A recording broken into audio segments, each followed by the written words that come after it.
I'm recording this video with permission from Scholastic. Welcome back, guys. Today we're going to be reading chapter 10 of the Tale of Deseperaux. We left off with our last chapter when Deseperaux basically is kind of ignoring all these warning signs that Furlough, his brother, and his family and the Mouse Council are giving him, and he doesn't seem to recognize how serious of an issue this is. He's kind of going into this a little blinded by love and not seeing it as like a super dangerous situation like his family thinks it is. So I want you to stop and make a prediction, because we left off with the last sentence. He allowed his brother to lead him to his fate. So he's allowing his brother to lead him to his fate, which kind of means like he doesn't really care. He's in love and he doesn't really care about these bigger consequences here. So why don't you make a prediction? Do you think that Deseperaux is going to get off the hook? Do you think he's going to escape? Do you think that Princess P is going to get involved? I want you to make a prediction before we get started and then see what happens in this chapter. Chapter 10, Good Reasons. The entire mouse community, as instructed by the most very honored head mouse, had gathered behind the wall of the castle ballroom. The members of the Mouse Council sat atop 3 bricks piled high, and spread out before them was every mouse, old and young, foolish and wise, who lived in the castle. They were all waiting for Deseperaux. "Make way," said Furlough. "Here he is. I've got him. Make way." Furlough pushed through the crowd of mice. Deseperaux clung to his brother's tail. "There he is," the mice whispered. "There he is. He's so small. They say he was born with his eyes open." Some of the mice pulled away from Deseperaux in disgust, and others, thrill seekers, reached out to touch him with a whisker or a paw.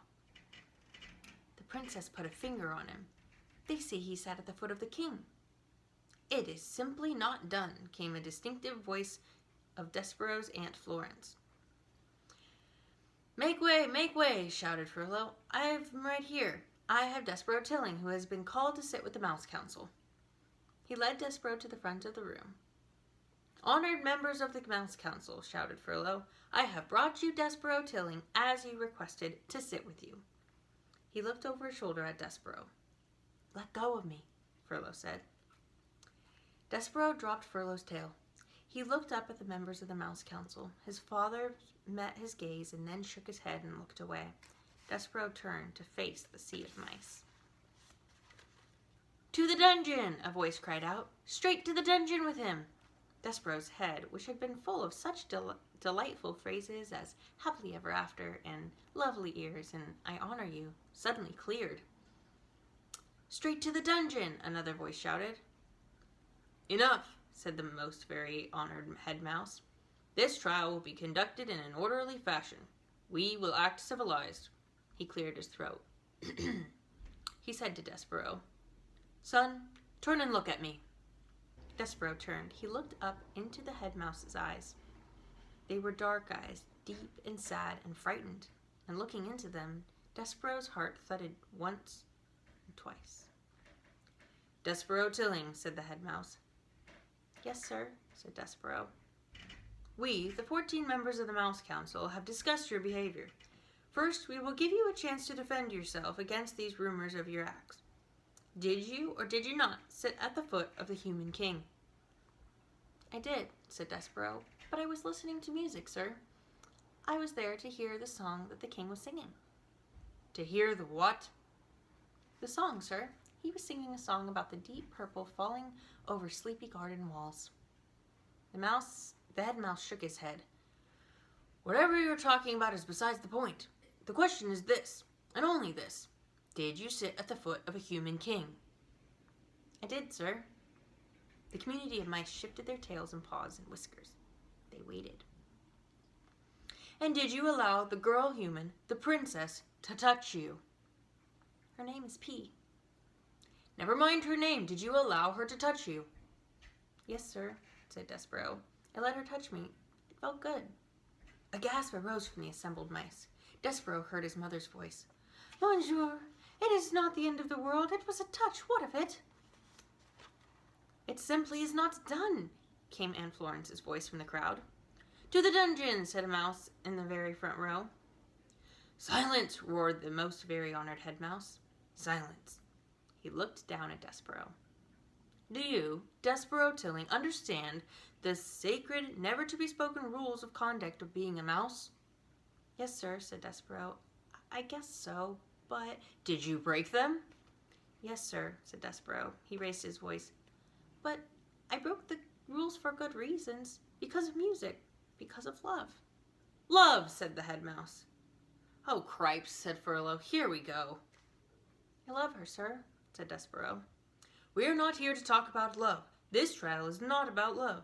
This trial is about you being a mouse, shouted the most very honored head mouse from high atop the bricks, and not acting like one. Yes, sir, said Deseperaux. I know.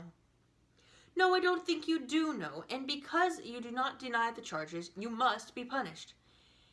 You are to be sent, as ancient castle mouse laws decrees, to the dungeon. You are being sent to the rats.